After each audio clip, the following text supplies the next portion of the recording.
कभी सोचा है कि कोई हवेली अपने अंदर छुपे राज को जिंदा कर दे? बीरनगर, एक छोटा सा शांत गांव जहां जिंदगी हर सुबह एक नई उम्मीद लेकर आती थी। लेकिन सब कुछ तब बदल गया जब सालों बाद एक पुरानी हवेली के दरवाजे फिर से खुले। अमेरिका से लौटी एक फैमिली तो बस अपने पुरखों की यादों को जीने आई थी, पर उन्हें क्या पता था कि उस हवेली में कोई उनका इंतजार कर रहा है। एक ऐसी रूह जो सिर्फ बदला लेने के लिए लौट आई थी, और उसका पहला निशाना बना वो मासूम बच्चा। बीरनगर एक छोटा सा गांव था जहां जीवन बहुत शांतिपूर्वक चल रहा था। यहाँ के लोग एक दूसरे के साथ मिलकर रहते थे और सभी एक दूसरे की मदद करते थे। गांव के बीचों बीच एक पुरानी हवेली खड़ी थी जिसे अब एक परिवार ने खरीद लिया था। यह परिवार अमेरिका से था और बीरनगर के पुराने जमींदारों से संबंधित था। इस परिवार में एक पति पत्नी और उनका छोटा सा बेटा था। इस परिवार की वापसी ने गांव में खुशियां फैला दी थीं, क्योंकि गांव वाले इन्हें बहुत सम्मान देते थे और हमेशा उनकी मदद करते थे। शुरुआत में सब कुछ ठीक चल रहा था, लेकिन फिर अचानक इस परिवार के छोटे बेटे की तबीयत बिगड़ने लगी। शुरुआत में तो सभी को लगता था कि यह मौसम का बदलाव है, लेकिन जल्दी ही उसकी हालत गंभीर हो गई। लड़के का चेहरा नीला पड़ने लगा था और वह दिन ब दिन और भी कमजोर होता जा रहा था। परिवार ने डॉक्टर को बुलाया, लेकिन डॉक्टर भी यह समझ नहीं पाया कि आखिर क्या हो रहा है। डॉक्टर ने परिवार को पास के अस्पताल जाने की सलाह दी ताकि बच्चे की बीमारी का सही कारण पता चल सके। अस्पताल में भी सारे टेस्ट किए गए, लेकिन कोई स्पष्ट वजह सामने नहीं आई। बच्चा उसी स्थिति में था और उसकी तबीयत लगातार बिगड़ती जा रही थी।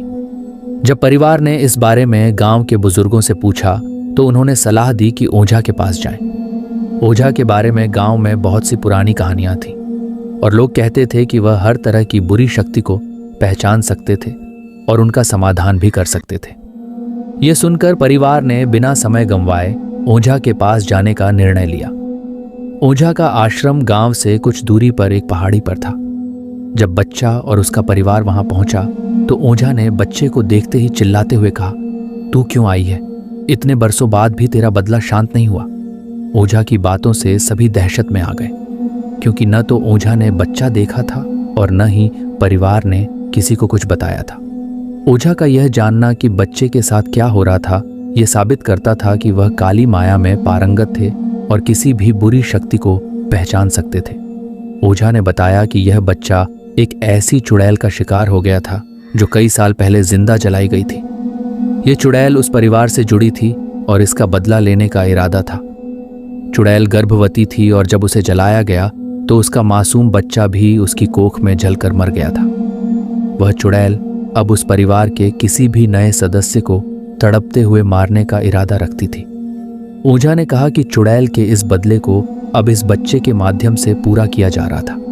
यह सुनकर परिवार के सभी सदस्य घबराकर ओझा के सामने गिड़गिड़ाने लगे और बच्चे की जान की भीख मांगने लगे। ओझा ने अपनी तपस्वी शक्ति से मंत्रों का उच्चारण किया और बच्चे से उस चुड़ैल को बाहर निकालने की प्रक्रिया शुरू की। चमत्कारिक रूप से बच्चा कुछ ही क्षणों में सामान्य होने लगा, लेकिन ओझा ने फिर भी सभी को चेतावनी दी कि यह तो बस शुरुआत थी। ओझा ने बच्चे को पास बुलाया, लेकिन अब बच्चे की हालत बहुत ही अजीब थी। उसकी आंखें पूरी तरह से लाल हो चुकी थीं और शरीर नीला पड़ चुका था। ओझा ने फिर विभूति उठाई और बच्चे के मुंह पर फेंकी। इसके बाद बच्चा जमीन पर गिर पड़ा और जोर जोर से हाथ पैर हिलाने लगा। यह देखकर परिवार और गांव वाले हैरान रह गए।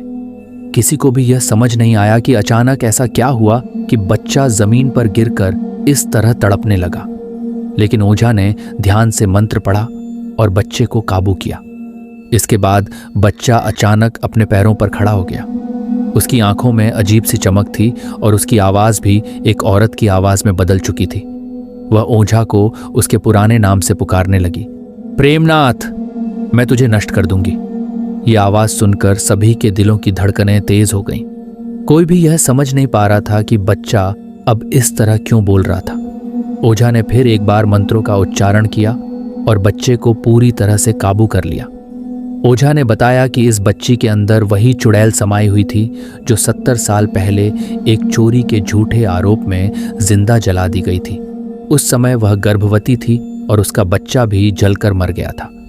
अब वह चुड़ैल बदला लेने के लिए इस परिवार के नए सदस्य को निशाना बना रही थी। ओझा ने फिर बताया कि अगर परिवार ने अपनी जिंदगी के रास्ते नहीं बदले तो यह चुड़ैल फिर से लौट सकती है और उनका पीछा कर सकती है। गांव के लोग और परिवार के सदस्य सभी हैरान थे। ओझा ने उन्हें समझाया कि यह घटना एक चेतावनी थी। अगर परिवार ने अपने रास्ते नहीं बदले तो यह चुड़ैल हमेशा के लिए उनका पीछा कर सकती थी। इसके बाद गांव में सब कुछ सामान्य हो गया, लेकिन यह घटना बीरनगर गांव के लिए एक डरावनी याद बन गई। सभी ने ओझा की सलाह मानी और अपनी जिंदगी को और भी सतर्कता से जीने का संकल्प लिया। उसके बाद वो सब उस गांव से चले जाते हैं, पर किस्मत को शायद कुछ और ही मंजूर था। सबको लगा था कि चुड़ैल चली गई है, पर किसे पता था कि वो अब भी उस लड़के के अंदर मौजूद थी। 10 साल बाद वो लड़का उस गांव में वापस आता है। तब तक उस लड़के को अपने बचपन की उस घटना के बारे में कुछ याद भी नहीं था, पर आगे जो हुआ वो शायद उसके जीवन में एक गहरी निशानी छोड़ने वाला था।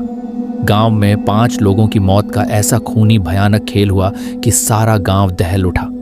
आखिर कौन थे वो 5 लोग? क्यों वो लड़का गांव में वापस आया? देखिए अगले अध्याय में चुड़ैल का बदला।